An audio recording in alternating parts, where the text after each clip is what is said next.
మునిరాజు శర్మ రొంపిచెర్ల మండల కేంద్రంలో తెలుగుదేశం పార్టీ ఆధ్వర్యంలో వర్చువల్ మహానాడు కార్యక్రమాన్ని నిర్వహించినారు. షాదీ మహల్లో జరిగినటువంటి ఈ కార్యక్రమానికి మండలంలోని పలు ప్రాంతాల నుంచి కార్యకర్తలు, నాయకులు ఈ కార్యక్రమానికి హాజరయ్యారు. ఈ సందర్భంగా వచ్చినటువంటి కార్యకర్తలు మహానాడు గురించి వాళ్ళ యొక్క అభిప్రాయాలు తెలుసుకుందాం.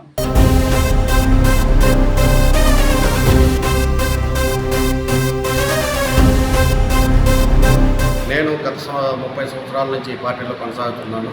బూత్ కన్వీనర్ స్థాయి నుంచి ఈరోజు బూత్ కన్వీనర్గా ఒక 20 సంవత్సరాలు పనిచేసినాను. ఇప్పుడు నేను గ్రామ కమిటీ అధ్యక్షుడిని అయినాను. తెలుగుదేశం పార్టీ మహానాడు కార్యక్రమాల వల్ల ప్రభుత్వానికి ప్రజలకు అనుసంధానమైనది మహానాడు.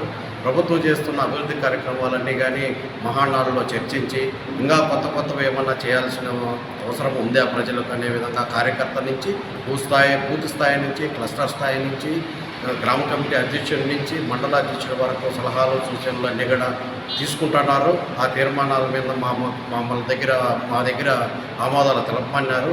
ఇది మంచి పరిణామం. ఇది గ్రామ స్థాయి నుంచి ఉండే సమస్యలు కూడా మేము తెలుసుకునే విధంగా ఈరోజు పార్టీ మాకు కల్పించింది.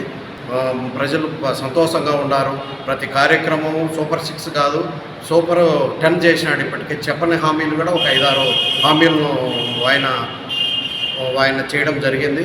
కాబట్టి తెలుగుదేశం ప్రభుత్వం ఈ మహానాడు వల్ల ప్రజలకు మేలు జరుగుతుందని నేను భావిస్తున్నాను. చంద్రబాబు నాయుడు ఈ వయసులో కూడా చెప్పింది మాట తప్పకుండా ప్రతి ఒక్కటి ప్రజలకి చేస్తున్నాడు. అందరూ ప్రజలు, వృద్ధులు, ప్రతి ఒక్కరూ ప్రజలంతా గ్రామాలలో ఇవే సంక్షేమాలు చెబుతూ ప్రతి ఒక్కరూ మనము ఈ తెలుగుదేశం పార్టీనే రావాలి, మన కూటమి ప్రభుత్వం రావాలని ప్రతి ఒక్కరూ కోరుకుంటున్నారు. జై చంద్రబాబు నాయుడు, జై లోకేష్ గారు, జై పవన్ కళ్యాణ్ గారు.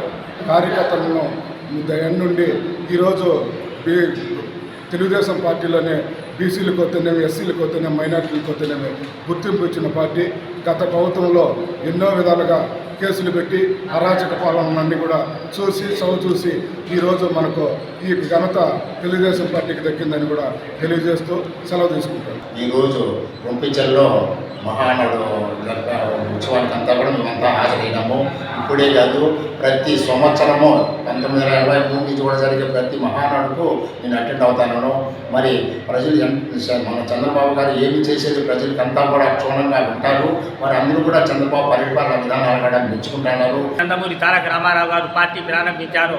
ఆ రోజు నుండి అండగా నిలిచిన మైనార్టీల వర్గాలకు కూడా మన తెలుగుదేశం పార్టీ ఎంతో ప్రాముఖ్యత ఇస్తూ ఉన్నది కూడా. అలాగే ఇప్పుడు కొత్తగా మన వక్ఫ్ బోర్డ్ తరఫు నుంచి ఇప్పటికీ రాష్ట్రంలో కానీ దేశంలో కానీ ఎక్కడా లేనటువంటి విధంగా దాదాపుగా మైనార్టీ విద్యార్థినుల కోసం ఒక ప్రత్యేకంగా స్కూల్స్ను ఏర్పాటు చేసి దాని కోచింగ్ పెట్టి ఇప్పుడే అది కూడా రిలీజ్ చేయడం జరిగింది. కావున ఈ సందర్భంగా మైనార్టీ తరఫు నుంచి ముఖ్యంగా మన చంద్రబాబు నాయుడు గారికి మనము ఎంతో రుణపడి ఉంటామని, రాబోయే కాలంలో కూడా మన మైనార్టీలందరము తెలుగుదేశం పార్టీకి అండగా ఉంటామని తెలుపుతున్నాను.